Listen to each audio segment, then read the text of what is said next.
Some of them are in the city, others are in Aberdeen, Edinburgh, Birmingham, Manchester, Bournemouth, Northampton, you name it, widespread across the UK. Now, what are we seriously saying here? That they're all going to up sticks and move to Europe?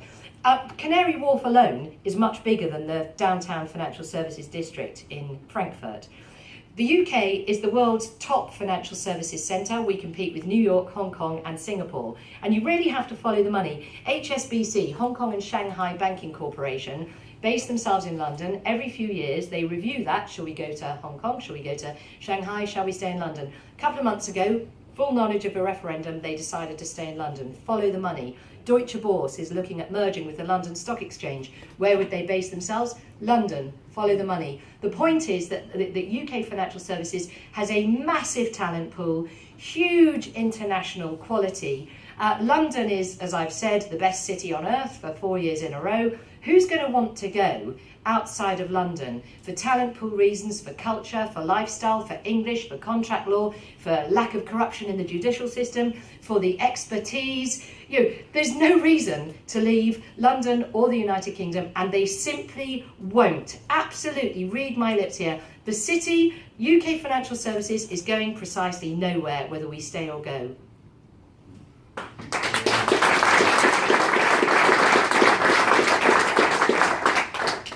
Yes, lady in second row.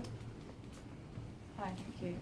At a Spectator EU event a couple of weeks ago, the pro-Remain MPs who were there were asked what the biggest sole benefit of remaining in the EU was, and Nick Clegg said safety in numbers.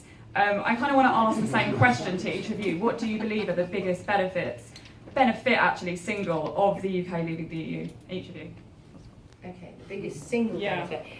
I mean, well, my answer to that is there is one which is very practical, and that is a £10 billion a year independence dividend. So that is the net figure. Let's not argue about these numbers. Even the Remain side admit we spend £10 billion net every year on the EU. £10 billion is the amount of money we've promised to the NHS to meet their needs to stay on the rails over this entire Parliament. We could give it to them in 1 year.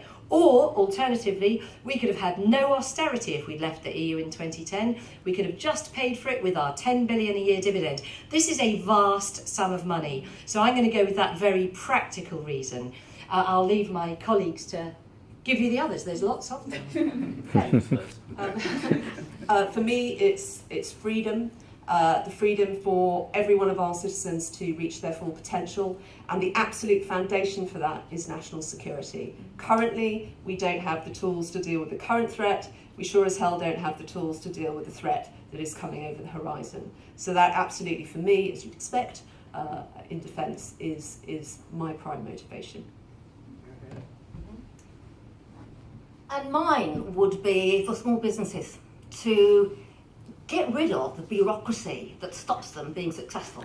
It is our small businesses which are absolutely the place where growth is in this country. Over 90% of our businesses are small businesses, very different to what we have in Germany, and they are strangled by red tape. I want our country to grow, I want it to thrive, and for those who say, as I think is being suggested, that we can only do this together, I'm afraid I don't agree that we have to be bound in a political union to do that. Give people the opportunity, give them the ability to freely go out and make opportunities. They'll do it. That's my answer.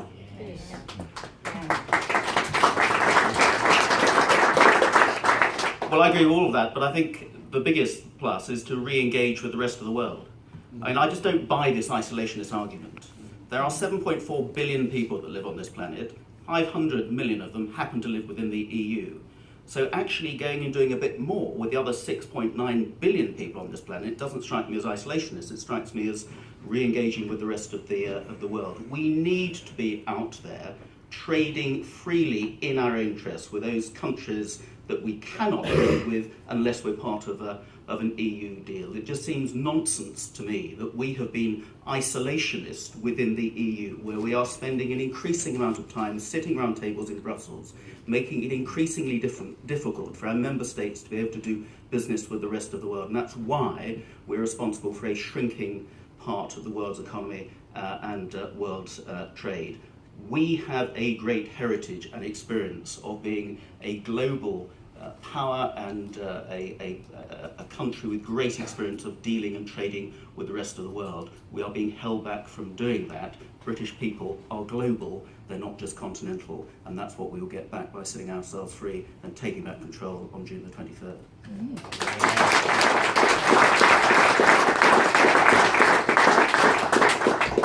So we've obviously persuaded you all then, you've run out of questions. Well, thank you again all very much for coming. It's been great for us. And just to say again, Fresh Start Project, a series of speeches, articles and papers on what leaving will look like after June the 23rd. And so please do look out for them. You'll be hearing a lot more from us over the next couple of weeks. Thanks again for coming. Have a great day.